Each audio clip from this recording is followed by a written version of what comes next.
Hello everyone, कैसे हैं आप सब लोग। होप आप सब लोग ठीक होंगे, आपकी प्रिपरेशन अच्छी चल रही होगी। I welcome you all on the platform of ज्ञान चक्षु क्लासेस। आज से हम इकोनॉमिक रिव्यू की क्लासेस स्टार्ट कर रहे हैं। फर्स्ट क्लास में हम लोग डिस्कस करेंगे इकोनॉमिक रिव्यू क्या होता है, ये हमारे आरएस एग्जाम पर्सपेक्टिव से क्यों इंपॉर्टेंट है, एंड चैप्टर 1 का ओवरव्यू हम लोग आज की क्लास में डिस्कस करेंगे। क्लास स्टार्ट करने से पहले मैं आप लोगों को मेरे बारे में बताना चाहता हूँ। My name is Vikas Dudi and currently I am pursuing my PhD from Central University. I have done my Masters in Political Science from JNU New Delhi. I have also cleared my NET and JRF in Political Science, and I have experience of prelims and mains exam of UPSC and RAS. Let's start the class.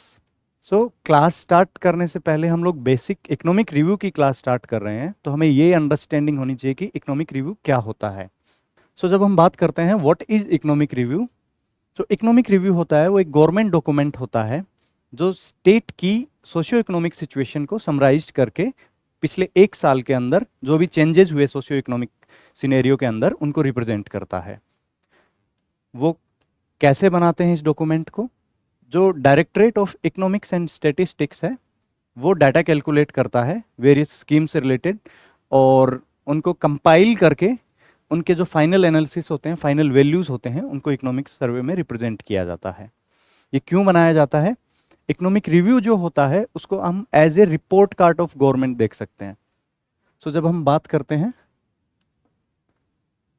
Report card की, report card क्या होता है कि आपने कैसा perform किया।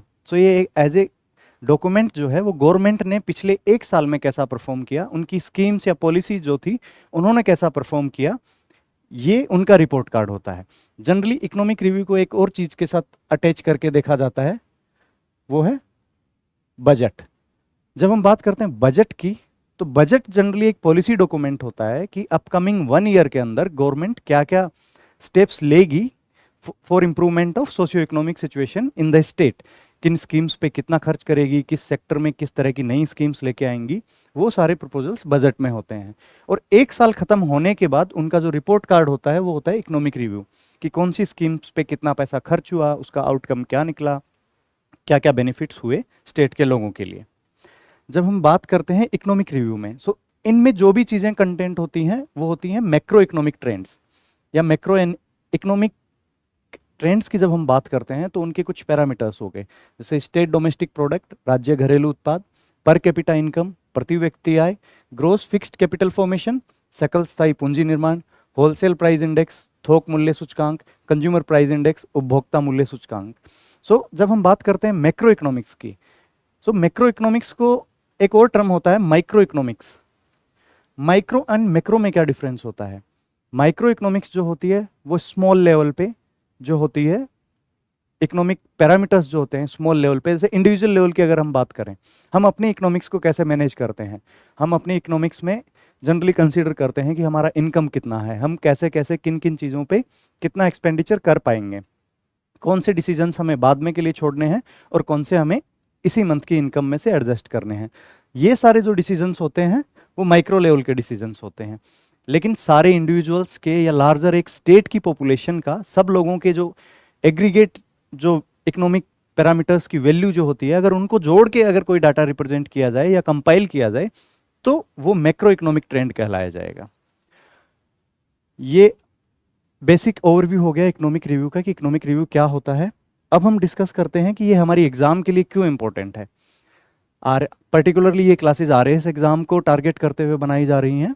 हम RAS exam के बारे में देखते हैं कि ये कहाँ कहाँ इंपॉर्टेंट है। आरएएस एग्जाम 2 स्टेजेस में होती है, पहला होता है प्रीलिम्स एंड दूसरी स्टेज होती है मेंस एग्जाम। इकोनॉमिक रिव्यू हमारे लिए दोनों ही स्टेजेस में बहुत ज़्यादा इंपॉर्टेंट है। प्रीलिम्स एग्जाम मोर और लेस फैक्चुअल होता है, प्रीलिम्स एग्जाम के लिए फैक्ट्स हमें बहुत ज़्यादा इंपॉर्टेंट है। लेकिन मेंस के अंदर सिर्फ फैक्ट से काम नहीं चलेगा, मेंस के अंदर हमें फैक्ट्स प्लस कॉन्सेप्ट्स दोनों चीज़ों की क्लैरिटी होनी चाहिए।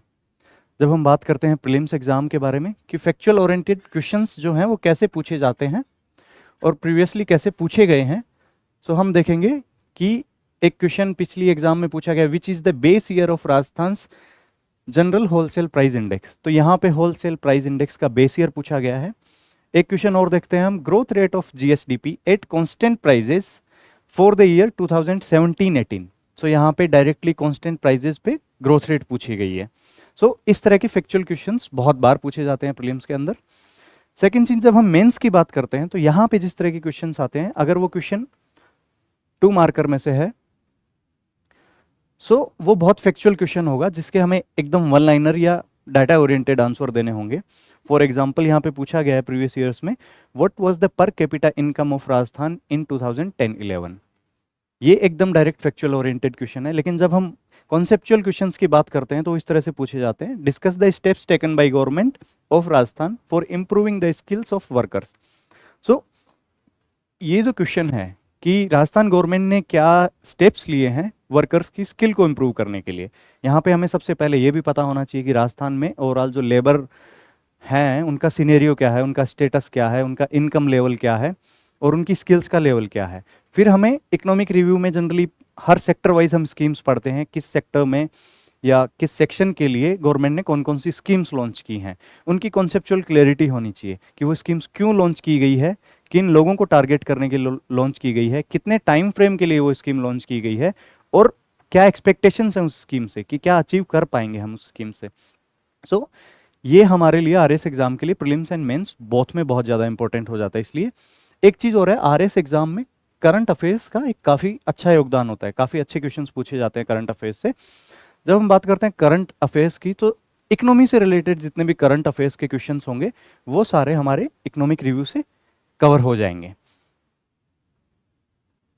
अब हम बात करते हैं आगे बढ़ने से पहले कुछ की टर्म्स की, जो हमें बेसिक आइडिया होना चाहिए कि उनका मीनिंग क्या होता है, ताकि जब हम आगे इन चीज़ों के बारे में पढ़ेंगे तो कन्फ्यूज़न क्रिएट नहीं हो। सो हम लोग बात करते हैं डोमेस्टिक प्रोडक्ट की एंड नेशनल प्रोडक्ट की। डोमेस्टिक प्रोडक्ट क्या होता है? जब हम स्टेट लेवल की बात कर रहे होते हैं तो एक स्टेट की ज्योग्राफिकल बाउंड्री के अंदर जितना भी प्रोड्यूस किया जा रहा है गुड्स एंड सर्विसेज एक साल के अंदर, वो हो गया डोमेस्टिक प्रोडक्ट। जब हम बात करते हैं नेशनल प्रोडक्ट की तो यहाँ पे ज्योग्राफिकल बाउंड्री इंपॉर्टेंट नहीं होती है, उस नेशन के जो सिटीजन्स है वो इंपॉर्टेंट होते हैं। जब हम बात करते हैं डोमेस्टिक प्रोडक्ट में तब ज्योग्राफिकल बाउंड्री इंपॉर्टेंट है, जैसे कि इस ज्योग्राफिकल बाउंड्री में जितने गुड्स एंड सर्विसेज प्रोड्यूस हुए उनको कैलकुलेट करेंगे। यहाँ पे जितना भी इंपोर्ट हो रहा है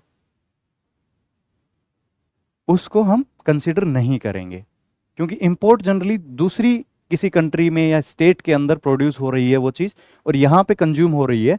जब हम बात करते हैं डोमेस्टिक प्रोडक्ट की तो डोमेस्टिक प्रोडक्ट में इंपोर्ट्स को कंसिडर नहीं करते हैं। लेकिन जब हम बात करते हैं नेशनल प्रोडक्ट की तो हो सकता है वो ज्योग्राफिकल बाउंड्री में नहीं प्रोड्यूस हो रहा हो, वो उस ज्योग्राफिकल बाउंड्री के बाहर प्रोड्यूस हो रहा हो।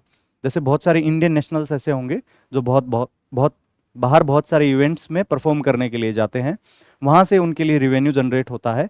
सो वो इंडियन नेशनल्स हैं, वो कहीं भी परफॉर्म करें, कहीं भी प्रोड्यूस करें, कहीं भी अपनी सर्विसेज दें, वहाँ से जो रिवेन्यू आ रहा है वो हमें नेशनल प्रोडक्ट में इंक्लूड किया जाता है।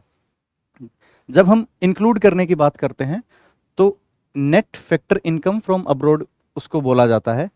यहाँ पे नेट का जो कॉन्सेप्ट है कि जब हम इंडियन नेशनल्स की इनकम को इंक्लूड कर रहे हैं अपने नेशनल प्रोडक्ट में, तो जो फॉरेन नेशनल्स हैं जो इंडिया में रह के services and goods and services produce कर रहे हैं उनकी इनकम को एक्सक्लूड करेंगे हम, तो हमारे पास net factor income from abroad मिल जाएगी।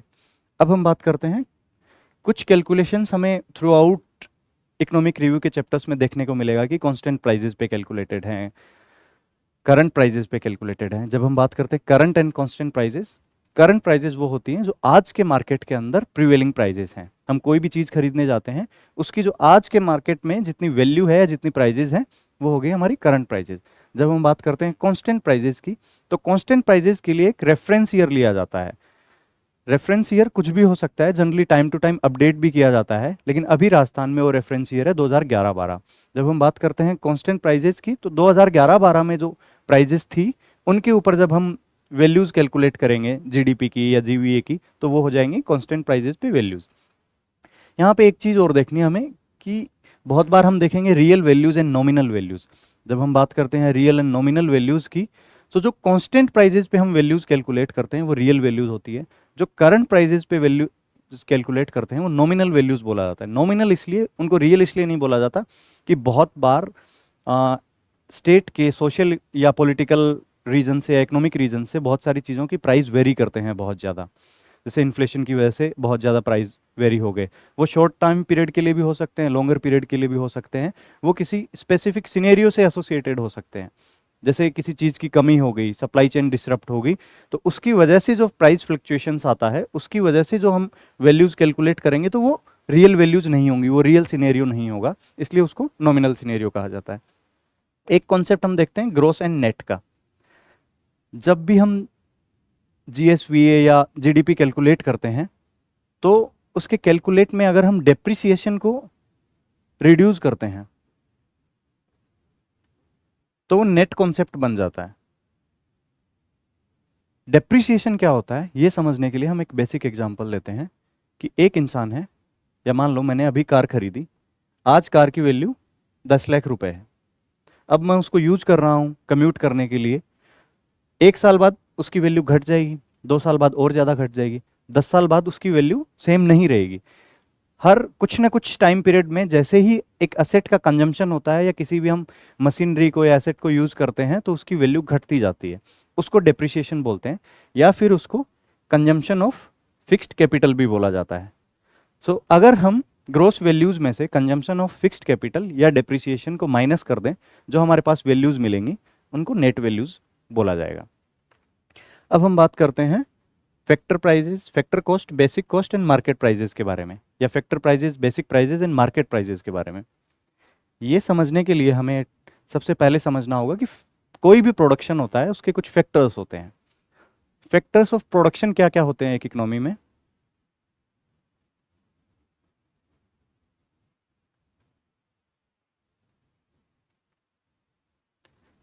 एक होता है लैंड, एक होता है लेबर, एक होता है कैपिटल एंड एक होता है एंटरप्रेन्योर। जब ये फैक्टर्स हम इंक्लूड करते हैं, जब हम लैंड यूज कर रहे होते हैं तो उसके लिए रेंट पे करते हैं हम। जब हम लेबर को एम्प्लॉय करते हैं तो उनके लिए हम वेजेस पे करते हैं। जब हम कैपिटल यूज कर रहे होते हैं कहीं से, जैसे लोन लिया है हमने अपनी इकोनॉमिक एक्टिविटी के लिए, तो वहाँ पे इंटरेस्ट हम लोग पे कर रहे होते हैं। जब एंटरप्रेन्योर की बात करते हैं तो एंटरप्रेन्योर इन चीज़ों में अपना प्रॉफिट इंक्लूड करता है। तो ये सारे हो गए फैक्टर्स ऑफ प्रोडक्शन, ये हो गई उनकी इनकम, फैक्टर्स ऑफ प्रोडक्शन की। जब हम बात करते हैं फैक्टर कॉस्ट की, जो फैक्टर कॉस्ट होगी वो किसी भी एक प्रोडक्ट को बनाने के लिए जितनी इन फैक्टर्स को पे की गई कॉस्ट है वो हो जाएगी फैक्टर कॉस्ट। जितना खर्चा आया टोटल हमारा वो हो जाएगी फैक्टर कॉस्ट। लेकिन जब हम बात करते हैं बेसिक प्राइजेस की, सो बेसिक प्राइजेस में हम फैक्टर कॉस्ट के साथ साथ दो चीज़ें और इंक्लूड कर देते हैं। फैक्टर कॉस्ट में अगर हम टैक्सेस जोड़ दें एंड सब्सिडीज घटा दें तो हमारे पास बेसिक प्राइस निकलेगी। लेकिन जो टैक्सेस हम ऐड करेंगे वो प्रोडक्शन टैक्सेस होते हैं। बहुत सारे प्रोडक्ट्स को प्रोड्यूस करने के लिए उनकी प्रोडक्शन प्रोसेस के ऊपर गवर्नमेंट टैक्सेस लगाती है। वो वेरी करता है डिफरेंट डिफरेंट प्रोडक्ट्स पे, डिफरेंट डिफरेंट इंडस्ट्री के हिसाब से। जब हम बात करते हैं मार्केट प्राइजेस की, तो मार्केट प्राइजेस में क्या होता है, बेसिक प्राइजेस के ऊपर अब हम प्रोडक्ट टैक्स ऐड कर देंगे। यहां पे प्रोडक्शन टैक्स था, यहां पे प्रोडक्ट टैक्स होएगा माइनस सब्सिडीज।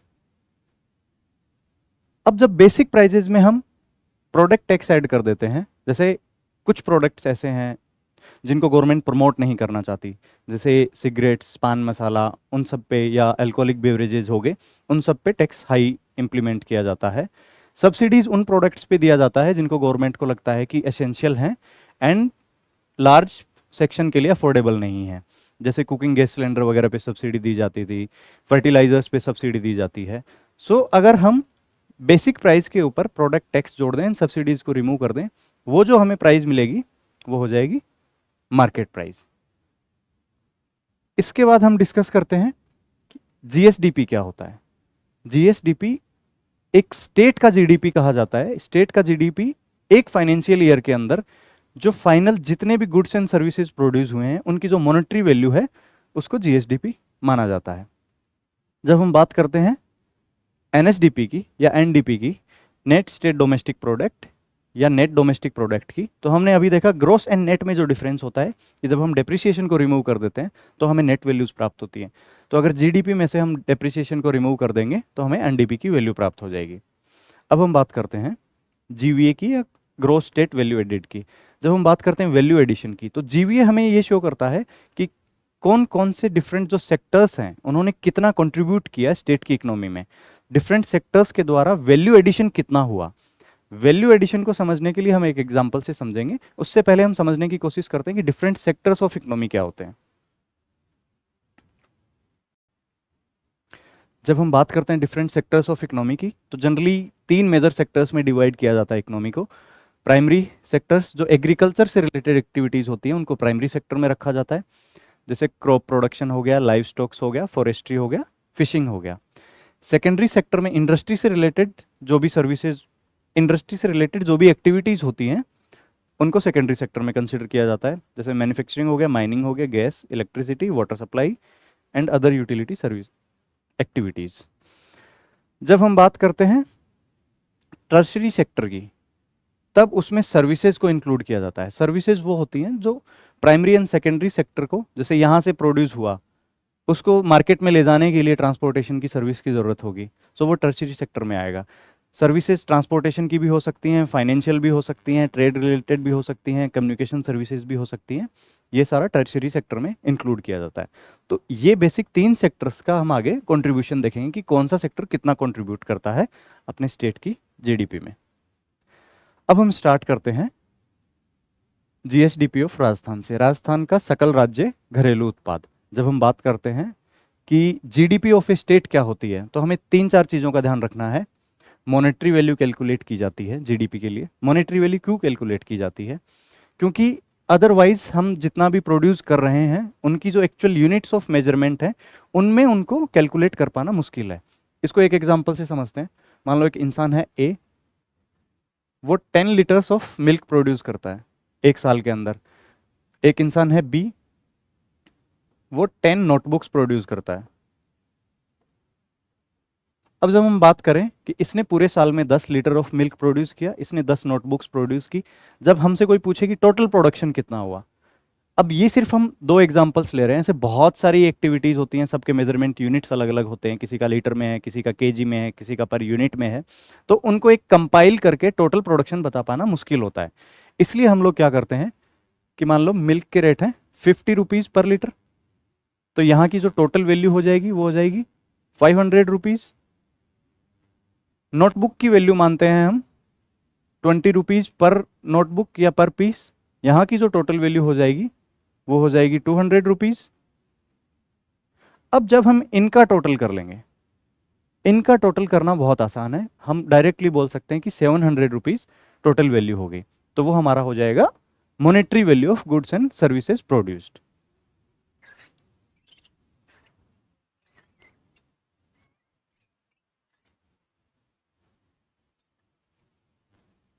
जब हम बात करते हैं monetary value of goods and services, वहाँ पे सिर्फ हम फाइनल गुड्स एंड सर्विसेज होते हैं उन्हीं को इंक्लूड करते हैं। यहाँ पे एक कीवर्ड है फाइनल। जब हम बात करते हैं कि फाइनल गुड्स क्या होते हैं, जो डायरेक्टली कंज्यूम किए जाते हैं उनको फाइनल गुड्स बोला जाता है। फिनिश्ड गुड वो होते हैं जो गुड रेडी है लेकिन वो ज़रूरी नहीं है कि डायरेक्टली कंज्यूम किया जाए। इसको हम एक एग्जाम्पल से समझने की कोशिश करते हैं। हम लोग गेहूँ उगाते हैं, उसको कन्वर्ट करते हैं आटा में। आटा मान लो हम फिनिश्ड गुड मानते हैं, तो इसका जो फाइनल कंजम्पशन होगा वो 2 तरीके से हो सकता है। पहला, हमने मार्केट से आटा खरीदा और डायरेक्टली उसको खाने के लिए, रोटियां बनाने के लिए या बाकी चीज़ें बनाने के लिए यूज ले लिया, तो वो जो हमने आटा खरीदा उसको फाइनल गुड कंसिडर किया जाएगा। लेकिन अगर मान लो ये जो आटा है ये अगर किसी और प्रोसेस में यूज लिया जाता है, कि हम आटा खरीद के लाए, उसकी ब्रेड बनाई या फिर बहुत सारी और चीज़ें भी बनाई अलग अलग और उनको मार्केट में बेचा, तो वो जो ब्रेड जो हो गया वो हो गया फाइनल प्रोडक्ट अपना। लेकिन यहां से जो आटा जो ब्रेड में यूज हो रहा है वो फाइनल प्रोडक्ट में काउंट नहीं किया जाएगा। तो डायरेक्टली जो चीजें कंज्यूमेबल हैं, जो डायरेक्टली कंज्यूम होती हैं, उनको फाइनल गुड्स कहा जाता है। और जीएसडीपी कैलकुलेट करने के लिए हम सिर्फ फाइनल गुड्स की वैल्यू ऐड करते हैं। जो इंटरमीडिएट गुड्स हैं उनकी वैल्यू हम नहीं ऐड करते हैं। हम ये वैल्यू देखते हैं जितने भी गुड्स एंड सर्विसेज प्रोड्यूस हुई, ये with in state boundary produce होती हैं, सिर्फ उन्हीं की वैल्यू इसमें कैलकुलेट करते हैं और एक स्पेसिफिक टाइम पीरियड में देखा जाता है। जनरली ये टाइम पीरियड 1 ईयर होता है, जो कि हमारा फाइनेंशियल ईयर होता है। हमारा फाइनेंशियल ईयर जो होता है वो 1 अप्रैल से लेके 31 मार्च है, लेकिन जब हमारा इकोनॉमिक रिव्यू आता है वो मार्च से पहले आ जाता है। बजट के साथ, बजट से जस्ट एक दिन पहले इकोनॉमिक रिव्यू प्रेजेंट किया जाता है। जब फेब के अंदर या फरवरी के अंदर इकोनॉमिक रिव्यू आता है हम लोगों का, तब तक फाइनेंशियल ईयर कंप्लीट नहीं होता है, लेकिन फिर भी जो वैल्यूज कैलकुलेट किए जाते हैं उनको बोला जाता है एडवांस एस्टिमेट्स। जब आप इकोनॉमिक रिव्यू देखोगे, उसके गो थ्रू करोगे उसके, तो आपको बहुत जगह एई वर्ड यूज किया जाएगा, लिखा हुआ मिलेगा, उसका मतलब है एडवांस एस्टिमेट्स। ये फाइनल वैल्यूज नहीं है। फाइनल वैल्यू इस साल के हमें नेक्स्ट ईयर का जो इकोनॉमिक रिव्यू आएगा उसमें फाइनल वैल्यूज मिलेंगी। ये एस्टिमेटेड वैल्यूज हैं कि इस साल हम कितना कर सकते हैं, अब तक कितना हुआ है, इस साल पूरा प्रोडक्शन या मॉनेटरी वैल्यू ऑफ जितने भी गुड्स एंड सर्विसेज प्रोड्यूस होंगी इस साल में उनकी कितनी है। अब हम एक चीज और नोट करेंगे, जब हम जीएसडीपी की बात करते हैं तो वो दोनों प्राइजेस पे, कांस्टेंट प्राइजेस पे भी कैलकुलेट किया जाता है एंड करंट प्राइजेस पे भी कैलकुलेट किया जाता है। जब करंट प्राइजेस, मार्केट की आज की जो करंट प्राइजेस हैं मार्केट में, किसी भी जितने भी प्रोडक्ट्स एंड सर्विसेज हैं उनकी, उनके आधार पे अगर जीएसडीपी कैलकुलेट कर रहे हैं तो वो करंट प्राइजेस पे हो गया। 2011-12 के रेफरेंस में अगर हम लोग कैलकुलेट कर रहे हैं, जिसको हम बेस ईयर मानते हैं, तो वो कांस्टेंट प्राइजेस के ऊपर हो गया। अब हम इससे रिलेटेड कुछ वैल्यूज देखते हैं कि हमारी राजस्थान की जो जीडीपी है वो करंट प्राइजेस पे उसकी टोटल वैल्यू कितनी है। वो है 15.28 लाख करोड़ रुपए और उसकी ग्रोथ रेट कितनी है, 12.56%। जो ये वैल्यू है ये करंट प्राइजेस पे है, लेकिन जब हम 2011-12 के ऊपर देखेंगे कांस्टेंट प्राइजेस के ऊपर, तो वैल्यू है 8.45 लाख करोड़ रुपए और इसकी ग्रोथ रेट है 8.03%। ये एग्जैक्ट फिगर्स हमें याद होने चाहिए, ये इतना काफ़ी है। बेसिकली एग्जैक्ट वैल्यू नहीं है, ये वैल्यूज भी हम पढ़ेंगे आगे, लेकिन इतना भी याद रखेंगे तो एग्जाम पर्सपेक्टिव से हमारे लिए काफ़ी है। एक बार दोबारा देख लेते हैं। करंट प्राइजेस पे हमारी जो जीडीपी स्टेट की वो 15.28 लाख करोड़ रुपए, कांस्टेंट प्राइजेस पे है 8.45 लाख करोड़ रुपए, ग्रोथ रेट है करंट प्राइजेस पे 12.56% एंड कांस्टेंट प्राइजेस पे ग्रोथ रेट है 8.03%। अब इसको हम कंपेयर करने की कोशिश करते हैं इंडिया के सिनेरियो के साथ।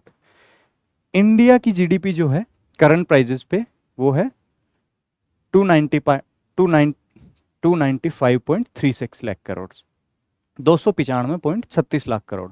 राजस्थान की अभी हमने देखा करंट प्राइजेस पे जीडीपी वो है 15.28 लाख करोड़। जब हम बात करते हैं ग्रोथ रेट की, तो इंडिया की ग्रोथ रेट है 9.60% करंट प्राइजेस पे एंड राजस्थान की ग्रोथ रेट है 12.56%। ये हमें एक अच्छा ऑब्जर्वेशन देखने को मिलता है कि पिछले एक साल में राजस्थान की जो जीडीपी है वो फास्टर रेट पे ग्रो की है as compare to India GDP. जब हम डिफरेंट सेक्टर्स का कंट्रीब्यूशन देखते हैं तो इंडिया में सर्विस सेक्टर का कंट्रीब्यूशन लार्जेस्ट है 54%, अप्रोक्सीमेटली 55%, इंडस्ट्री का अप्रोक्सीमेटली 28%, एग्रीकल्चर का अप्रोक्सीमेटली 18%। ये सेम ही ट्रेंड हमें यहाँ देखने को मिलेगा कि राजस्थान में भी सबसे ज़्यादा सर्विसेज का कंट्रीब्यूशन है, इंडस्ट्री का सेकंड नंबर पे है एंड थर्ड नंबर पे एग्रीकल्चर का है। राजस्थान में सर्विसेज कंट्रीब्यूट करते हैं 45%, इंडस्ट्री कंट्रीब्यूट करती है अप्रोक्सीमेटली 28%, एग्रीकल्चर कंट्रीब्यूट करता है अप्रोक्सीमेटली 27%। लेकिन यहाँ पे एक इंटरेस्टिंग डिफरेंस देखने वाला ये है कि इंडिया की जीडीपी में एग्रीकल्चर अप्रोक्सीमेटली 18% कंट्रीब्यूट करता है, जबकि राजस्थान के अंदर एग्रीकल्चर 28% कंट्रीब्यूट करता है। ये जो डिफरेंस है इसकी वजह से हम ये कह सकते हैं कि राजस्थान की इकोनॉमी के लिए या राजस्थान स्टेट के लिए एक एग्रीकल्चर एक बहुत बड़ा सोर्स ऑफ इनकम है, जिसपे बहुत सारे लोगों की जीवन यापन के लिए बहुत सारी डिफरेंट एक्टिविटीज एसोसिएटेड होते हैं, जिनमें क्रॉप प्रोडक्शन हो गया, लाइव स्टॉक्स हो गया एंड फिशरीज वगैरह हो गए। इसलिए स्टेट के लिए ये एग्रीकल्चर एक इंपॉर्टेंट रोल प्ले करता है। अब हम बात करते हैं इंडिया की जीडीपी में राजस्थान का रोल कितना है। राजस्थान ने करंट प्राइजेस के ऊपर जो कंट्रीब्यूट किया है वो है 5.17% ऑफ इंडिया जीडीपी। अब हम इनकी ग्रोथ का जो ट्रेंड है वो देखने की कोशिश करते हैं। जब हम बात करते हैं करंट प्राइजेस पे, तो हमने अभी देखा कि Rajasthan has grown at a faster rate as compare to India. लेकिन जब हम कांस्टेंट प्राइजेस की बात करते हैं तो हम देखेंगे कि Rajasthan is not moving faster than the Indian growth rate. अब यहाँ पे बहुत ही स्लाइड डिफरेंस है। इंडिया की जो ग्रोथ है कांस्टेंट प्राइजेस पे वो है 8.15% एंड राजस्थान की है 8.03%। सो ये हमें एक डायरेक्टली स्टेटमेंट ऐसे याद होने चाहिए। कई बार स्टेटमेंट के फॉर्म में भी ये फैक्चुअल क्वेश्चंस पूछे जा सकते हैं कि जैसे डायरेक्टली क्वेश्चंस पूछा जा सकता है whether Rajasthan has growed faster than India at current prices, और डायरेक्टली ये भी पूछा जा सकता है कांस्टेंट प्राइजेस के लिए। तो ये हमें ट्रेंड ध्यान रखना है। जब हम बात करते हैं करंट प्राइजेस की तो राजस्थान फास्टर ग्रो किया है, जब कांस्टेंट प्राइजेस की बात करते हैं तो राजस्थान इंडिया से फास्टर रेट पे ग्रो नहीं कर रहा है। अब हम देखते हैं एक ट्रेंड देखते हैं, ओवरऑल ट्रेंड देखते हैं राजस्थान की जीडीपी का करंट प्राइजेस के ऊपर। तो हम यहाँ पे क्लियरली नोटिस कर सकते हैं कि ईयर बाय ईयर हर साल हमें इंक्रीज देखने को मिल रहा है। जो टोटल वैल्यू ऑफ जीडीपी है उसमें हर ईयर हमें इंक्रीज देखने को मिल रहा है। जब हम ग्रोथ रेट की बात करें तो वहाँ पे इंक्रीज हर ईयर पे नहीं देखने को मिल रहा है, वहाँ पे हमें एक जिगजैग लाइन देखने को मिल रही है। ग्रोथ रेट बहुत ज़्यादा फ्लक्चुएट होती रहती है। लेकिन हमें ये देखना है कि पिछले 5 साल में जो ओवरऑल वैल्यू है जीडीपी की राजस्थान की वो कंसिस्टेंटली ग्रो हुई है। जब हम ग्रोथ रेट की बात करते हैं वो कंसिस्टेंटली ग्रो नहीं हुई है, फ्लक्चुएट हुई है बहुत ज़्यादा। लेकिन हम लास्ट 1 ईयर का देखना है कि लास्ट ईयर हमारी जो ग्रोथ रेट थी वो थी 13.63%, इस ईयर हमारी ग्रोथ रेट है 12.56%। सो यहाँ पे लास्ट 1 ईयर में भी ग्रोथ रेट में डिक्लाइन देखने को मिला है। अब हम सेम ही चीज को कांस्टेंट प्राइजेस पे देखने की कोशिश करते हैं।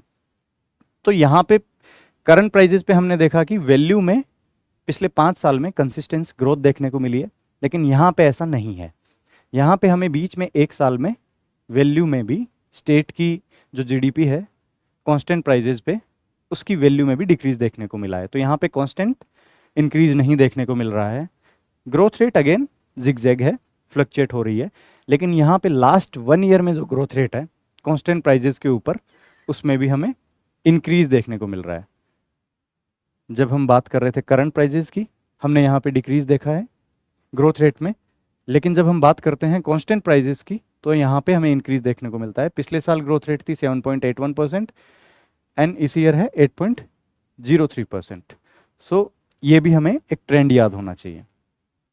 जब हम बात करते हैं overall different sectors of economy Rajasthan and India के कंपेरेटिव पर्सपेक्टिव में, तब हमने देखा कि एग्रीकल्चर जो है राजस्थान के लिए काफ़ी बड़ा एक रोल प्ले करता है एज कंपेयर टू इंडिया। तो एग्रीकल्चर इतना इम्पोर्टेंट है, इसलिए स्टेट गवर्नमेंट ने राजस्थान में 2022-23 में एक सेपरेट एग्रीकल्चर बजट भी पास किया था।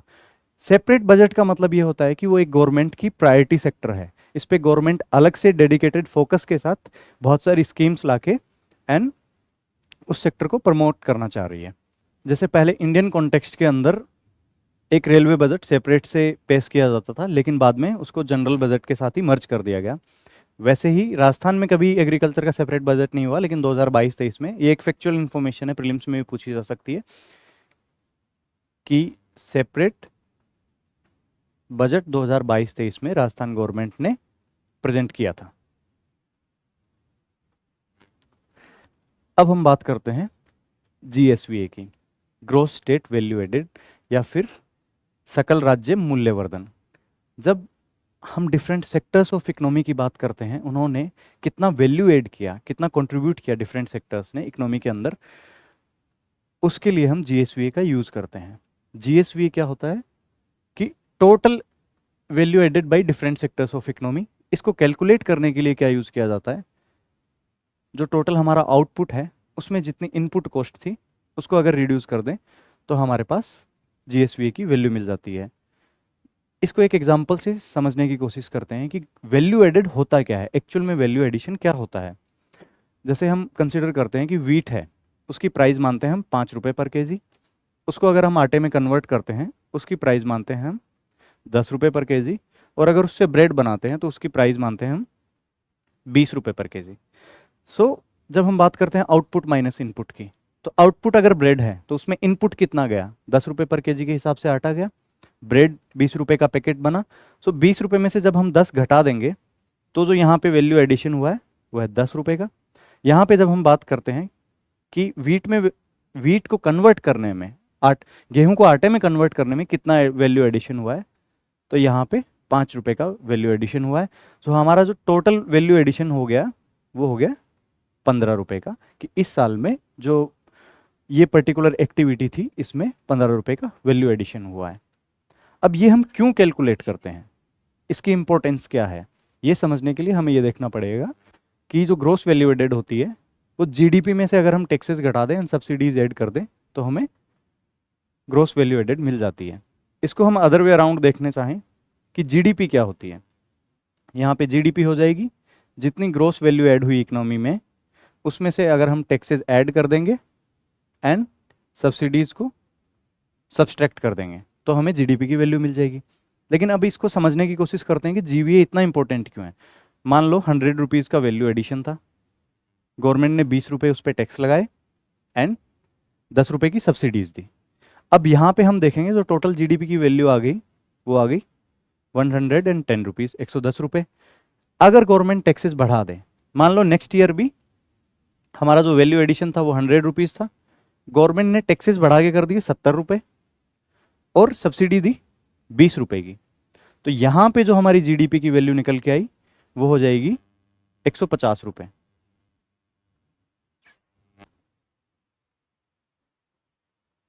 अब हम देख रहे हैं कि हमारी जीडीपी पिछले एक साल में 110 से 150 बढ़ गई। क्या एक्चुअल में इकोनॉमिक वैल्यू एडिशन हुआ था? नहीं, सिर्फ टैक्सेस की वजह से ये हमें वैल्यूज इंक्रीज देखने को मिल रही हैं। तो इसलिए ग्रोस वैल्यू एडेड कैलकुलेट करना इतना इंपॉर्टेंट हो जाता है, क्योंकि जीडीपी एक्चुअल जो इकोनॉमिक प्रोडक्शन है उसको सही से रिफ्लेक्ट नहीं करती है। अब हम बात करते हैं कि डिफरेंट सेक्टर्स ने कितना कंट्रीब्यूट किया है राजस्थान की ग्रोस वैल्यू एडिशन के लिए। सो जब हम टोटल वैल्यूज की बात करते हैं, नॉमिनल जो करंट प्राइजेस के ऊपर स्टेट की जो जीएसवीए है उसकी वैल्यू बात करें हम, तो वो है 14.8 लाख करोड़ रुपए। जब हम करंट प्राइजेस पे स्टेट की जीडीपी की बात कर रहे थे तो वहाँ पे हमने देखा वो थी 15.28 लाख करोड़ रुपए, जबकि जो एक्चुअल वैल्यू एडिशन है वो है 14.28 लाख करोड़ रुपए ओनली। इसकी ग्रोथ रेट है वो है 11.86%। जब हम बात करते हैं कांस्टेंट प्राइजेस के ऊपर, जिनका बेस ईयर 2011-12 है, उनके प्राइजेस के ऊपर जो हमारी जीएसवीए है वो है 7.81 लाख करोड़ रुपए और ग्रोथ रेट है 6.92%। सो ये बेसिकली हमें डायरेक्ट वैल्यूज याद ये भी होनी चाहिए, जैसे हमें जीडीपी की वैल्यूज याद कर रहे हैं कि करंट प्राइजेस पे कितनी थी, कांस्टेंट प्राइजेस पे कितनी थी, वैसे ही हमें जीवीए की वैल्यूज भी याद होनी चाहिए। आप कंपेरेटिव में भी याद कर सकते हैं, जैसे इजी हो जाएगा कि करंट प्राइजेस पे जीडीपी 15.28 लाख करोड़ थी, तो उसमें से 1 लाख करोड़ घटा देंगे, 14.28 लाख करोड़ हमारा जीएसवीए हो जाएगा। अब हम बात करते हैं कि डिफरेंट सेक्टर्स ने कितना कंट्रीब्यूट किया है स्टेट की ग्रोस वैल्यू एडिशन के अंदर। सो यहाँ पे एक्चुअल जो वैल्यूज हैं वो इतनी ज़्यादा इंपॉर्टेंट नहीं है, लेकिन जो कंट्रीब्यूशन है एंड उनकी जो ग्रोथ रेट है वो ज़्यादा इंपॉर्टेंट है। अब जैसे हम यहाँ पे देखते हैं कि सर्विस सेक्टर का कंट्रीब्यूशन है वो 45.07% है, इंडस्ट्री का कंट्रीब्यूशन है वो 28.21% है, एग्रीकल्चर का 26.72%। जब हम ग्रोथ रेट की बात करते हैं तो जो सर्विस सेक्टर की ग्रोथ है वो होगी 11.26%, इंडस्ट्री सेक्टर की होगी 15.06% एंड एग्रीकल्चर सेक्टर की है 9.6%। सर्विस सेक्टर सबसे ज़्यादा कंट्रीब्यूट तो करता है ग्रोस स्टेट वैल्यू एडिशन के अंदर, लेकिन वो फास्टेस्ट ग्रोइंग नहीं है।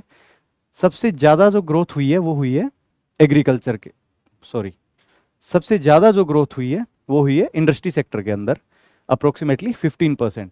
सेकेंड नंबर पे जो ग्रोथ हुई है वो हुई है सर्विस सेक्टर के अंदर, अप्रोक्सीमेटली 11%। सेम अगर हम बात करते हैं कांस्टेंट प्राइजेज में, तो शेयर अगेन सर्विस सेक्टर का सबसे ज़्यादा है, अप्रोक्सीमेटली 44%, इंडस्ट्री सेकेंड नंबर पे है approximately 30% and agriculture third number पे अप्रोक्सीमेटली 26%। ग्रोथ में भी अगेन जो इंडस्ट्री है उसकी सबसे ज़्यादा ग्रोथ है, सबसे ज़्यादा कंट्रीब्यूशन सर्विसेज सेक्टर का है, लेकिन ग्रोथ सबसे ज़्यादा इंडस्ट्री सेक्टर की है। सेकेंड नंबर पे आता है service sector and third number पे आता है एग्रीकल्चर सेक्टर। अब हम बात करते हैं नेट स्टेट डोमेस्टिक प्रोडक्ट की या शुद्ध राज्य घरेलू उत्पाद की। हमने थोड़ी देर पहले ही पढ़ा था कि ग्रोस वैल्यूज जो होती हैं हमारी, उनमें से अगर हम डिप्रिसिएशन रिड्यूस कर दें, जो हमारे पास जो वैल्यूज़ निकल के आएंगी वो नेट वैल्यूज़ होंगी। सो एनएसडीपी कैलकुलेट करने के लिए जीएसडीपी में से कंजम्पशन ऑफ फिक्स्ड कैपिटल अगर हम घटा देंगे या डिप्रिसिएशन घटा देंगे तो हमारे पास एनएसडीपी की वैल्यू मिल जाएगी। अब डिप्रिसिएशन की जो वैल्यूज़ हैं वो कैलकुलेट कैसे की जाती हैं, ये देखने के लिए हमें एक चीज़ देखना होगा कि मान लो आपने एक गाड़ी खरीदी, या आपने एक फ़ोन खरीदा, या आपने कोई मशीनरी खरीदी। हर एक प्रोडक्ट का एक लाइफ स्पैन होता है कि गाड़ी मान लो 15 साल चलेगी आपकी, 15 साल बाद, या फिर कोई भी मशीनरी 10 साल चलेगी। अगर मान लो हम गाड़ी खरीदते हैं, उसकी करंट प्राइजेस 10 लाख रुपए है, और अगर उसकी लाइफ स्पैन 10 साल के लिए है, तो हम देखेंगे कि ये 10 लाख रुपए की जो वैल्यू है वो कंप्लीटली कंज्यूम हो जाएगी over the period of 10 year. तो हम इसको कह सकते हैं कि इसका लाइफ स्पेन जो है उसके हिसाब से हर साल इसकी ऑलमोस्ट 1 लाख रुपए वैल्यू डिप्रिसिएट हो जाएगी, और 10वें साल बाद इसकी वैल्यू नहीं बचेगी। Monetary value as a product नहीं बचेगी, हो सकता है थोड़ी बहुत स्क्रैप वैल्यू इस चीज़ की बचे, लेकिन एज ए प्रोडक्ट की मॉनेटरी वैल्यू नहीं बचेगी। जब हम बात करते हैं वैल्यूज़ की कि नेट स्टेट डोमेस्टिक प्रोडक्ट जो है राजस्थान का, उसकी वैल्यूज़ कितनी है, करंट प्राइजेस के ऊपर उसकी वैल्यूज़ है 13.6 लाख करोड़ रुपए, और इसकी ग्रोथ रेट है 12.70। अब हम देख रहे हैं कि हमने सबसे पहले जीएसडीपी की वैल्यूज़ देखे, फिर जीएसवीए के वैल्यूज़ देखे, अब हम एनएसडीपी की वैल्यूज़ देख रहे हैं। तो सारे एक साथ याद करना मुश्किल हो जाएगा, इसलिए हर बार एक या दो सेक्टर्स की ही या एक दो वैल्यूज़ ही याद करो। उसके बाद जैसे जैसे रिवीजन करते रहेंगे हम चीज़ों के, बाकी वैल्यूज़ को भी याद करते रहेंगे। एक बार में सारी याद करने की कोशिश करेंगे तो कन्फ्यूजन क्रिएट होने के चांसेस रहते हैं, इसलिए ये हमें ध्यान रखना है कि ओवर द टाइम जितना ज़्यादा रिवीजन करेंगे उतना ही इन वैल्यूज़ को याद करना आसान हो जाएगा हमारे लिए। तो हम बात करते हैं एनएसडीपी कांस्टेंट प्राइजेस के ऊपर, तो वो है 7.40 लाख करोड़ रुपए, और उसकी जब ग्रोथ रेट की बात करते हैं तो वो है 8.10%। जब हम पिछले ईयर से कंपेयर करते हैं इन वैल्यूज़ को, तो हम देखेंगे कि ग्रोथ रेट में हमें डिक्लाइन देखने को मिला है करंट प्राइजेज में, लेकिन कांस्टेंट प्राइजेज की ग्रोथ रेट में हमें एक इंक्रीज देखने को मिला है।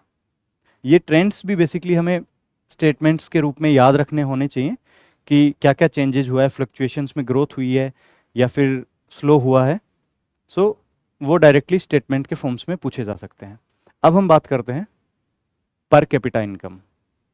पर कैपिटा इनकम कैलकुलेट करने के लिए हम लोग क्या करते हैं कि स्टेट की जो नेट स्टेट डोमेस्टिक प्रोडक्ट होता है उसको टोटल पॉपुलेशन ऑफ स्टेट से डिवाइड कर देते हैं, तो जो हमें वैल्यूज़ मिलेंगी वो हो जाएंगी पर कैपिटा इनकम। लेकिन पर कैपिटा इनकम इतना इंपॉर्टेंट क्यों है?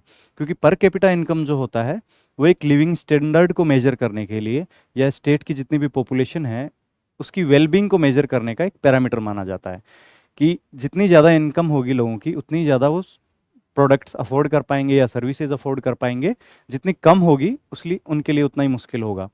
ये फिर गवर्नमेंट इन जो पैरामीटर्स हैं उनको यूज़ करती है अपनी पॉलिसीज़ फ्रेम करने के लिए। जैसे मान लो पर कैपिटा इनकम कम है और हेल्थ एक्सपेंडिचर स्टेट का बहुत ज़्यादा है, तो गवर्नमेंट हेल्थ रिलेटेड जितनी भी एक्टिविटीज़ हैं उनको सब्सिडाइज करने की कोशिश करेगी।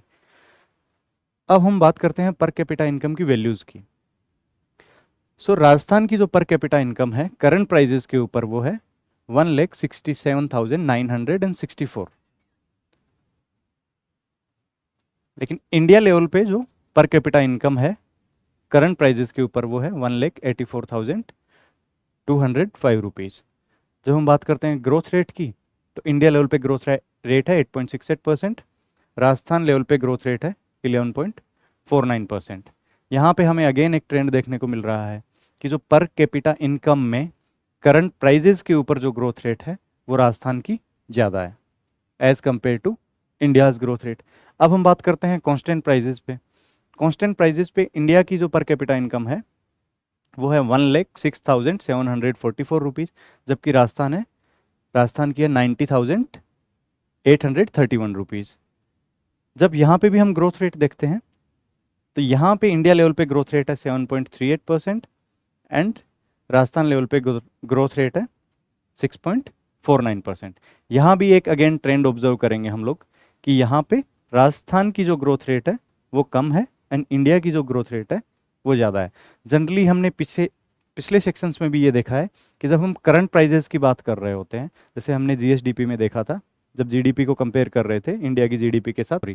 करंट प्राइजेज में हमें ग्रोथ रेट थी वो राजस्थान की ज़्यादा थी जीडीपी में, एंड जब हम बात कर रहे थे कांस्टेंट प्राइजेज पे तब हमने देखा कि इंडिया की ग्रोथ रेट ज़्यादा है वहाँ पे। सेम चीज़ हमें यहाँ भी देखने को मिल रही है। जब पर कैपिटा इनकम की बात करते हैं तो करंट प्राइजेज पे जो ग्रोथ रेट है वो राजस्थान की ज़्यादा है, जबकि कांस्टेंट प्राइजेज पे एज कंपेयर टू इंडिया कम है। राजस्थान की पर कैपिटा इनकम करंट प्राइजेस पे 1,67,964 है एंड कांस्टेंट प्राइजेस पे 90,831 है। ये हमें एग्जैक्ट फिगर्स याद करने होंगे। अगेन अभी हमने ट्रेंड देखा कि ग्रोथ रेट में करंट प्राइजेस में राजस्थान की ग्रोथ रेट ज़्यादा है एज कंपेयर टू इंडिया, लेकिन कांस्टेंट प्राइजेस में राजस्थान की जो ग्रोथ रेट है एज कंपेयर टू इंडिया वो कम है। मूविंग अहेड हम बात करते हैं ग्रोस फिक्स कैपिटल फॉर्मेशन की, सकल स्थायी पूंजी निर्माण की। सो जब हम बात करते हैं ग्रोस फिक्स कैपिटल फॉर्मेशन की, सो जितने भी हमारे फिक्स्ड कैपिटल असेट्स होते हैं, फिजिकल असेट्स होते हैं, उनमें कितना इंक्रीज हुआ, हमने कितना एक्स्ट्रा इन्वेस्ट किया, या उन असेट्स में से हमने कितनी सेल आउट की, कितनी डिस्पोज ऑफ की, अगर वो जो वैल्यू हम कैलकुलेट करेंगे तो वो माना जाएगा ग्रोस फिक्स कैपिटल फॉर्मेशन। सो जैसे कि इसको एक एग्जांपल से समझने की कोशिश करते हैं कि इन्वेस्टमेंट माइनस डिस्पोजल, कि मान लो कि मेरे पास 3 प्लॉट्स थे, अब इस साल मैंने 2 नए प्लॉट्स खरीदे तो एड ऑन 2 हो गया, लेकिन जो पुराने 3 थे वहां से मैंने को सेल कर दिया तो यहां -1 हो जाएगा। अभी मेरे पास पुराने वालों में से 2 प्लॉट बचे और यहां पे भी 2 प्लॉट बचे। तो यहां पे अगर हम पर प्लॉट की जो वैल्यू माने वो अगर 10 लाख रुपीज़ माने तो 20 लाख रुपीज़ पुराने वाले प्लॉट्स की वैल्यू है एंड 20 लाख रुपीज़ नए वालों की वैल्यू है मेरे पास। लेकिन जब हम ग्रोस फिक्स्ड कैपिटल फॉर्मेशन की बात करेंगे तो हमें देखना पड़ेगा कि 2 हमने नए ऐड किए और 1 हमने यहाँ से डिस्पोज ऑफ कर दिया। तो नेट इंक्रीज जो देखने को मिला वो 1 प्लॉट का ही हमें नेट इंक्रीज देखने को मिल रहा है। 1 प्लॉट की जो वैल्यू है 10 लाख रुपए, वो मेरा ग्रोस फिक्स कैपिटल फॉर्मेशन हो जाएगा। जब हम बात करते हैं मॉनेटरी वैल्यूज के अंदर, सो जो gross fixed capital formation Rajasthan के अंदर हुआ है करंट प्राइजेस के, वो हुआ है 3.99 लाख करोड़ अप्रोक्सीमेटली, जो कि है 29.43% ऑफ जीएसडीपी।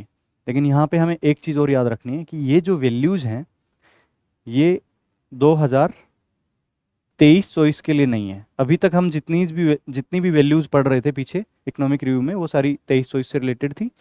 ये जो ग्रोस फिक्स कैपिटल फॉर्मेशन की जो वैल्यूज़ हैं वो हैं फॉर द ईयर 2022-23 के लिए।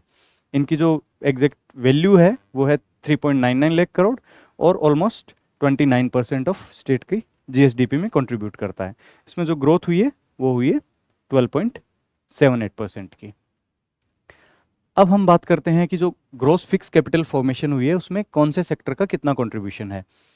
यहाँ पे हम एक चीज़ देखेंगे कि प्राइवेट सेक्टर ऑलमोस्ट 79% कंट्रीब्यूट कर रहा है जीएसवीए के अंदर, पब्लिक सेक्टर ऑलमोस्ट 21% कंट्रीब्यूट कर रहा है। यहाँ से हमें एक चीज़ देखने को मिलती है वो ये है कि प्राइवेट सेक्टर का स्टेट की जीडीपी में या वैल्यू एडिशन में कितना ज़्यादा इंपॉर्टेंट रोल प्ले होता है। ये एक्चुअल जो फिगर्स हैं ये प्रीलिम्स में भी पूछे जा सकते हैं, मेंस में भी पूछे जा सकते हैं कि प्राइवेट सेक्टर कितना वैल्यू ऐड करता है हमारी, या जो ग्रोस फिक्स कैपिटल फॉर्मेशन होती है उसमें उसका कंट्रीब्यूशन कितना % है। और ये जो वैल्यूज़ हैं ये हम जैसे पब्लिक प्राइवेट पार्टनरशिप वाला टॉपिक हो गया हमारे मेंस एग्जाम के लिए, वहाँ पे भी यूज़ कर सकते हैं अपने आंसर्स को और ज़्यादा इफेक्टिव बनाने के लिए कि प्राइवेट सेक्टर कितना ज़्यादा इंपॉर्टेंट है स्टेट की इकोनॉमी के लिए। जब हम बात करते हैं डिफरेंट सेक्टर्स की तो सबसे ज़्यादा जो कंट्रीब्यूशन हुआ है वो आया है कंस्ट्रक्शन सेक्टर में, दूसरा है रेजिडेंशियल बिल्डिंग में, थर्ड नंबर पे आता है पब्लिक एडमिनिस्ट्रेशन। जब सबसे मिनिमम कंट्रीब्यूशन की बात करते हैं तो फिशिंग सेक्टर जो है वो सबसे मिनिमम कंट्रीब्यूट करता है ग्रोस फिक्स कैपिटल फॉर्मेशन के अंदर, फॉरेस्ट्री सेकंड नंबर पे and railway sector third number पे। सो ये दो तो हमें एटलीस्ट याद होनी चाहिए। सबसे ज़्यादा जो कंट्रीब्यूट करता है वो है कंस्ट्रक्शन सेक्टर, सबसे कम जो कंट्रीब्यूट करता है वो है फिशिंग सेक्टर। इसमें भी शेयर वाइज बात करते हैं तो प्राइवेट सेक्टर का शेयर ऑलमोस्ट 79% है पब्लिक सेक्टर का शेयर 21% है अप्रोक्सीमेटली।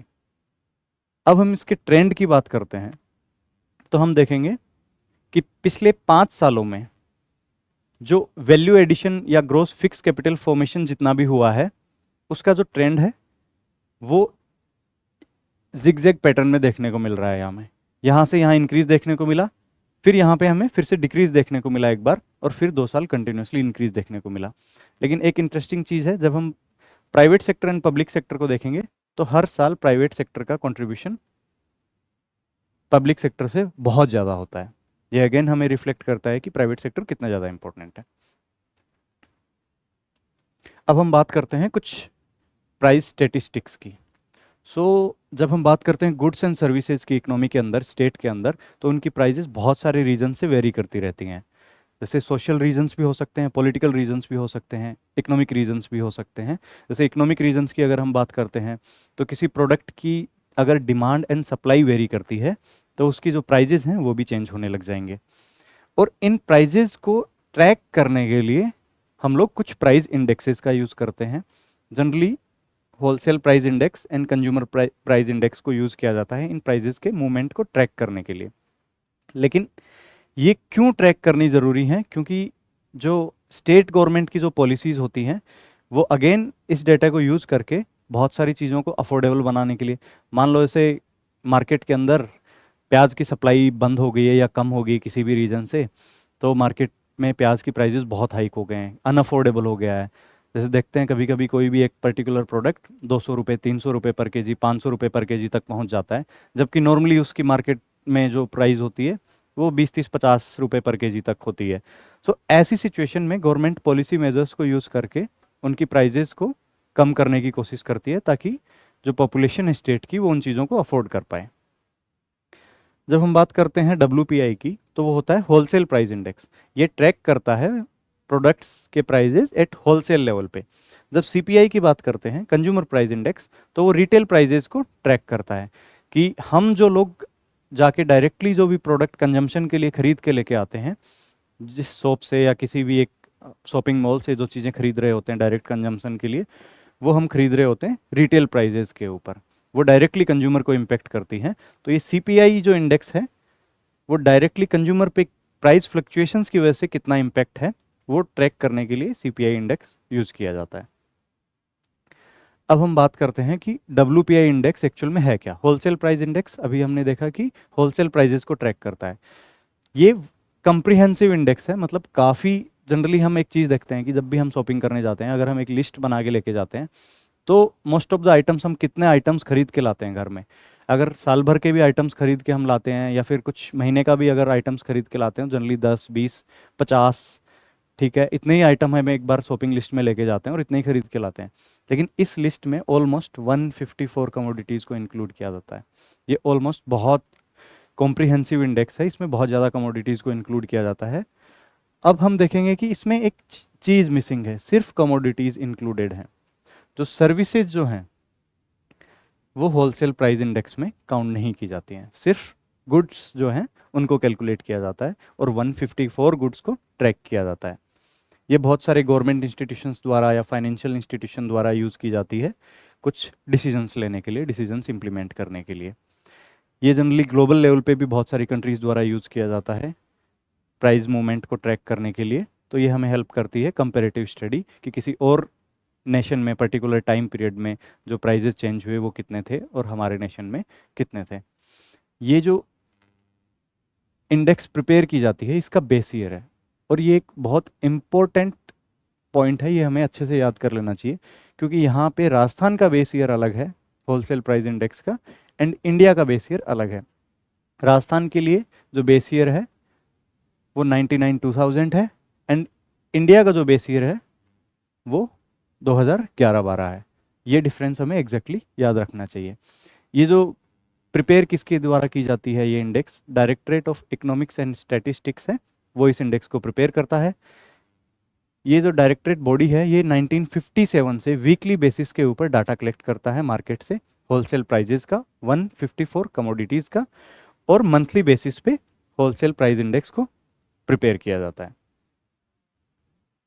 जब हम बात करते हैं कि 154 कमोडिटीज जो इंक्लूड की जाती हैं, उनको 3 कैटेगरीज में कैटेगराइज किया जाता है।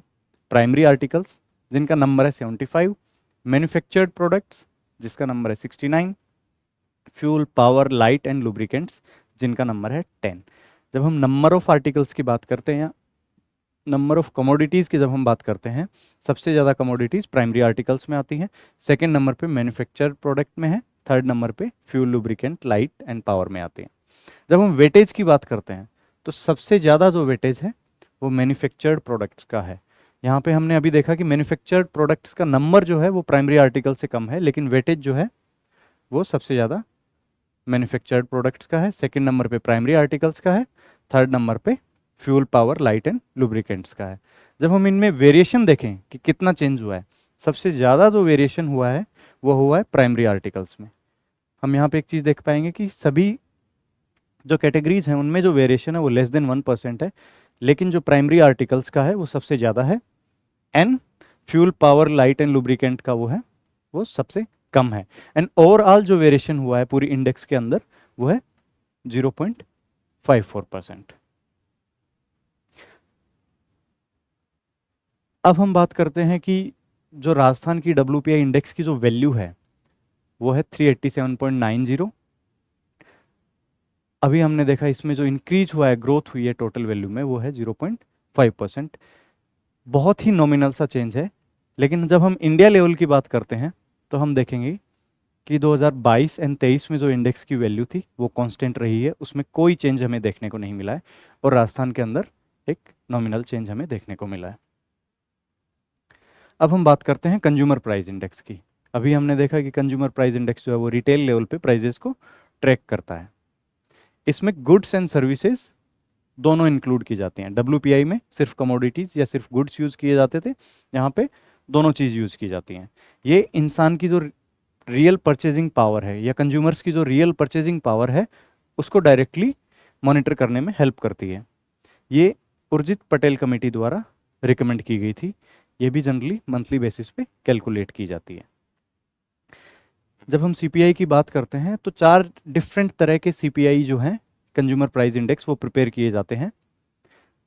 वो इस जो 4 डिफरेंट कैटेगरीज में इंडेक्स जो प्रिपेयर किया जाता है वो है एक इंडस्ट्रियल वर्कर्स के लिए, एग्रीकल्चरल लेबरर के लिए, रूरल लेबर के लिए एंड जनरल CPI, जिसमें CPI rural, CPI urban and CPI combined prepare किया जाता है। इनकी जो रिलीजिंग अथॉरिटी है एंड इनका जो बेस ईयर है ये बहुत इंपॉर्टेंट बन जाते हैं। यहाँ से डायरेक्ट फैक्चुअल क्वेश्चंस पूछा जा सकता है।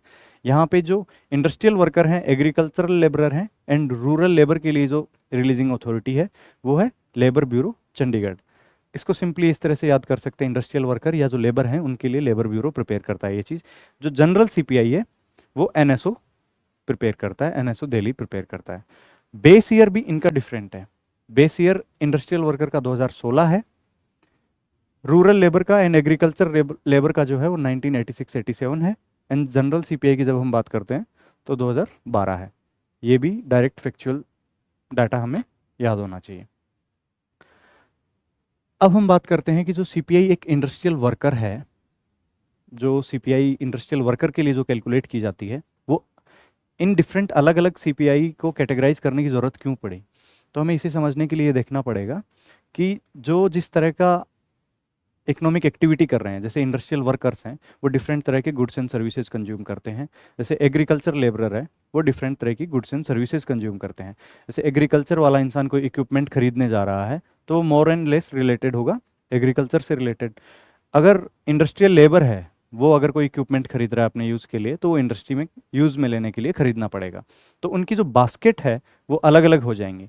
एग्रीकल्चर लेबर डिफरेंट तरह की चीज़ें कंज्यूम करता है, इंडस्ट्रियल वर्कर डिफरेंट तरह की चीज़ें कंज्यूम करता है। तो उस वेरिएशन को ट्रैक करने के लिए उन्होंने सेपरेट अलग अलग निकाली हैं। तो इंडस्ट्रियल वर्कर का जो इंडेक्स है उसको ट्रैक करके जनरली उनकी जो सैलरी होती है या डियरनेस अलाउंस होते हैं उनको इंक्रीज करना है, डिक्रीज करना है, इस तरह के डिसीजंस गवर्नमेंट द्वारा भी एंड इंडस्ट्री द्वारा भी लिए जाते हैं। ये इंडिया में 88 सेलेक्टेड जो इंडस्ट्रियल सेंटर्स हैं वहाँ से इसका डाटा कलेक्ट किया जाता है। जो 88 थ्रू आउट इंडिया जो सेंटर्स हैं उनमें से 3 सेंटर राजस्थान के अंदर हैं। वो जो 3 सेंटर हैं वो हैं अलवर, अलवर, जयपुर एंड भीलवाड़ा। यहाँ पे राजस्थान में सिर्फ 3 सेंटर से डाटा कलेक्ट किया जाता है, अलवर, जयपुर, भीलवाड़ा। ये भी हमें याद होना चाहिए। इसको किसी भी जैसे बाज एक्रोनिम से हमने याद कर लिया, या किसी आपको भी जो भी एक्रोनिम कंफर्टेबल लगे वो बना सकते हो। यहाँ पे एक चीज़ और नोटिस करनी है हमें, अलवर की जगह पहले अजमेर से डाटा कलेक्ट किया जाता था, लेकिन अभी अजमेर को रिप्लेस किया है अलवर ने। पहले भी 3 ही सेंटर्स थे, अभी भी 3 सेंटर्स हैं, बस एक सेंटर चेंज हुआ है। ये बेसिक कॉमन डिफरेंस है WPI एंड CPI में। एक बार हमने ऑलरेडी सारे पढ़ लिए हैं, एक बार ब्रीफली रीड आउट कर लेते हैं फिर भी, कि बेसिक मीनिंग में क्या डिफरेंस है। जो WPI है वो होलसेल प्राइजेस को ट्रैक करता है, जो CPI है वो रिटेल प्राइजेस को ट्रैक करता है। इनकी पब्लिशिंग अथॉरिटी कौन है? WPI की पब्लिशिंग अथॉरिटी है ministry of commerce and industry, CPI की पब्लिशिंग अथॉरिटी है ministry of statistics and programme implementation. ये रिलीज़ किया जाता है ऑफिस ऑफ इकोनॉमिक एडवाइज़र द्वारा, ये रिलीज़ किया जाता है, CPI रिलीज़ किया जाता है NSO द्वारा। क्या क्या चीज़ें कवर करते हैं? WPI सिर्फ गुड्स कवर करती है, CPI जो है गुड्स एंड सर्विसेज दोनों को कवर करता है। किस स्टेज पे ये इन्फ्लेशन को मेजर करती हैं, या जो प्राइस चेंज हो रहा है उसको मेजर करती हैं? फर्स्ट स्टेज ऑफ ट्रांजेक्शन जो होता है WPI, जहाँ पे गुड्स डिस्ट्रीब्यूट किए जाते हैं होलसेल लेवल पे, तो वहाँ वो जो स्टेज होता है ट्रांजेक्शन का, वो फर्स्ट स्टेज होता है। जो रिटेल वाला जो ट्रांजेक्शन होता है, हम जो पैसा देके कोई भी चीज़ खरीदते हैं, वो लास्ट ट्रांजेक्शन होता है उसका। तो जो WPI है वो फर्स्ट स्टेज के ट्रांजेक्शन पे इन्फ्लेशन ट्रैक करती है, CPI है वो लास्ट स्टेज ऑफ ट्रांजेक्शन जो है उस पर इन्फ्लेशन को चेक करती है। बेस ईयर हमने देखा कि इंडिया के लिए WPI का बेस ईयर 2011-12 है, राजस्थान के लिए 99-2000 है। जनरल CPI का बेस ईयर 2012 है। CPI एग्रीकल्चर लेबर का अलग है, इंडस्ट्रियल वर्कर का अलग है, एंड जो 4 कैटेगरीज अभी हमने देखे थे उनका भी हमें अलग अलग वे में जो भी उनका बेस ईयर है वो हमें याद रखना पड़ेगा। जैसे रूरल लेबर के लिए या एग्रीकल्चर लेबर के लिए जो बेस ईयर था वो 86-87 था, इंडस्ट्रियल वर्कर के लिए 2016 था, और जनरल CPI का जो बेस ईयर था वो 2012।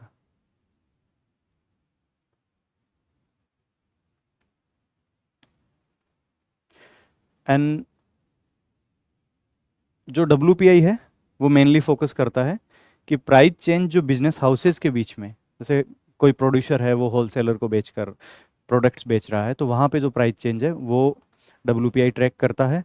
एंड जो कंज्यूमर द्वारा गुड्स एंड सर्विसेज खरीदे जाते हैं या डायरेक्टली परचेज किए जाते हैं कंज्यूम करने के लिए, वो CPI ट्रैक करता है। अब हम इस चैप्टर से रिलेटेड कुछ क्वेश्चंस को लेंगे। इन क्वेश्चंस के आपको answer question number wise comment section में पेस्ट कर देने हैं। नेक्स्ट जब भी लेक्चर हम चैप्टर 2 जब भी हम नेक्स्ट लेक्चर लेंगे, तब इन क्वेश्चंस के आंसर्स भी हम डिस्कस करेंगे, और एक बार फर्स्ट जो चैप्टर है उसको ब्रीफली रिवाइज भी करेंगे। एक बार इनका आप स्क्रीनशॉट ले सकते हैं, या पॉज करके एक बार देख के इनके आंसर्स कमेंट सेक्शन में मेंशन कर सकते हैं। यहाँ पे हमने दोनों तरह के क्वेश्चंस इंक्लूड करने की कोशिश की है, फैक्चुअल क्वेश्चंस भी एंड कॉन्सेप्चुअल क्वेश्चंस भी।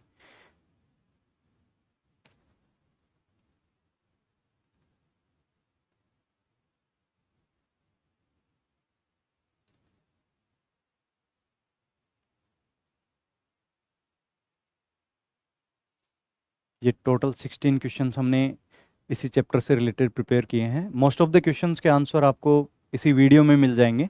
मोस्ट ऑफ द चीज़ें हमने इस वीडियो में कवर करी हैं। इन क्वेश्चंस को आप सोल्व करोगे तो आपको कितना अंडरस्टैंड कर पाए हो इस लेक्चर को या इस चैप्टर को, वो आपको भी क्लैरिटी मिल जाएगी। और इनके आंसर्स आप कमेंट सेक्शन में पोस्ट कर देना। नेक्स्ट लेक्चर में हम इनको डिस्कस भी करेंगे। And that was it for today. Thank you so much. And अगर आपको किसी भी तरह की कोई क्वेरी है या कोई डाउट है, तो आप लोग ज्ञान चक्षु से क्लासेस से कांटेक्ट कर सकते हो। उनको ईमेल लिखने के लिए gyanchakshukclasses@gmail.com, सोशल मीडिया पे ज्ञान चक्षु क्लासेस के नाम से, एंड उनके फ़ोन नंबर यहाँ पे मेंशन है, आप उनसे कॉल पे बात कर सकते हो। नेक्स्ट टाइम हम जब भी लेक्चर लेंगे तो हम वहाँ पे चैप्टर 2 डिस्कस करेंगे। चैप्टर 2 थोड़ा लेंदी है, एग्रीकल्चर एंड अलाइड एक्टिविटीज़ से रिलेटेड है। तो फर्स्ट हाफ या फर्स्ट वीडियो में या फर्स्ट पार्ट में उस चैप्टर के हम लोग एग्रीकल्चर, हॉर्टिकल्चर, फिशरीज, इन सब का और ऑल जो ब्रॉडर इकोनॉमिक सिनेरियो है उसको पढ़ेंगे। एंड सेकंड पार्ट में हम उस डिफरेंट सेक्टर्स से द्वारा गवर्नमेंट स्कीम्स जितनी भी हैं, सेकंड पार्ट में हम सिर्फ स्कीम्स को कवर करेंगे। Thank you so much everyone.